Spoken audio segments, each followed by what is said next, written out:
নবী করিম সাল্লাল্লাহু আলাইহি সাল্লাম সমতল জায়গায় বসে সাধারণত খাবার খেতেন।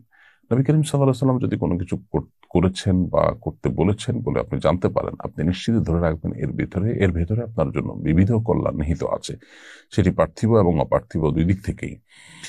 আহ সাধারণত নবী করিম সাল্লাল্লাহু আলাইহি সাল্লাম হেলান দিয়ে খাবার খাওয়াটাকে তিনি তার অপছন্দনীয় ছিল, এটি বিভিন্ন হাদিস দ্বারা সাব্যস্ত হয়েছে। আমরা যখন চেয়ার টেবিলে বসে খানা খাবো, তখন আসলে চেয়ারে আমাদেরকে হেলান দিয়েই খাবার খেতে হয় সাধারণত, সচরাচর। কেউ যদি চেয়ার টেবিলে বসে খাবার খেয়েও হেলান দেয়া ছাড়া বসে খাবার খান, তাহলে এই পর্যায়ে তিনি এই মাকরুহ থেকে মানে বেঁচে থাকলেন। তবে অন্য হাদিস রয়েছে যে লাম ইয়াকুল নবী সাল্লাল্লাহু আলাইহি ওয়াসাল্লাম আলা খাওয়ান কত, তিনি কখনো, নবী সাল্লাল্লাহু আলাইহি ওয়াসাল্লাম কখনো আহ খেওয়ানে খাননি। খেওয়ান বলতে সেই দস্তরখানকে বোঝানো হয়েছে যেটি মাটি থেকে বিভিন্ন পায়া দিয়ে উঁচু করে রাখা, অর্থাৎ টেবিলের মতো।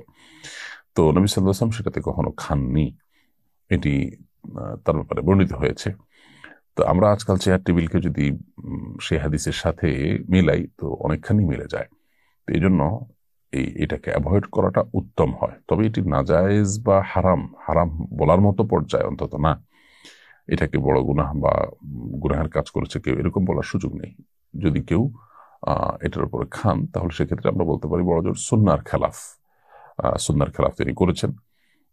এটি হারাম বা নাজায়েজ নয়, হয়ে যাবে, খাওয়াটা হালাল হবে, কিন্তু অ্যাভয়েড করতে পারলে উত্তম।